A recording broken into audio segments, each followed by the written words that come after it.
চলছি আমি বান্দরবানের দিকে সুয়ালক রাস্তা হয়ে। ডান বাম সামনে যত দূর চোখ যায় শুধু সবুজের সবুজ। দুপাশে সারি সারি আম গাছ, আর সেই গাছের ঢালে ঢালে ঝুলে আছে অসংখ্য আম, কখনো কাঁচা কখনো আধ পাকা, আর মাঝে মাঝে হালকা হলুদ চোখ ধরা এক একটা আম। এই আমগুলো গাছে পেকে আছে।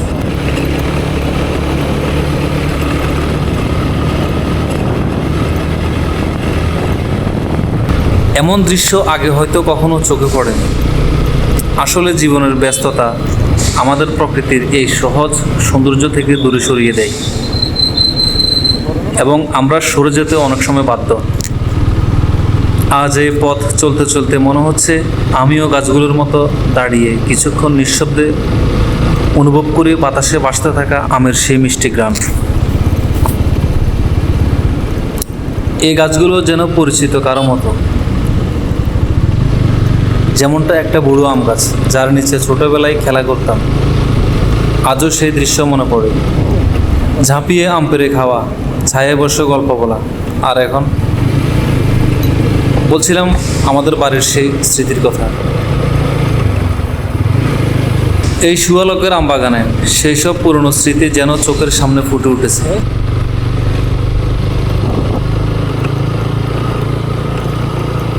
মাঝে মাঝে মনে হচ্ছে বাইক থামিয়ে একটা আম পেড়ে খাই, কিন্তু না, প্রকৃতির সৌন্দর্যকে শুধু দেখা যায়, ছোঁয়ার নয় সবসময়। এই আম গাছগুলো যেন জানে আমি শুধুই একজন প্রতীক, যে কিছু সময়ের জন্য এসেছে আবার হারিয়ে যাবে।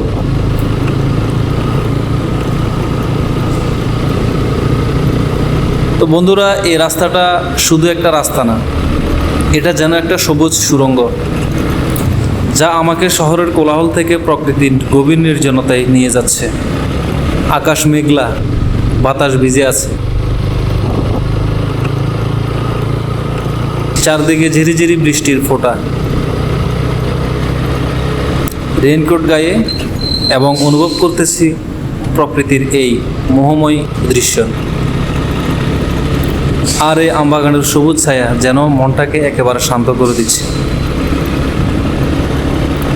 বন্ধুরা, কখনো কি এমন আমবাগানের ভিতর দিয়ে গাড়ি চালিয়ে গেছেন?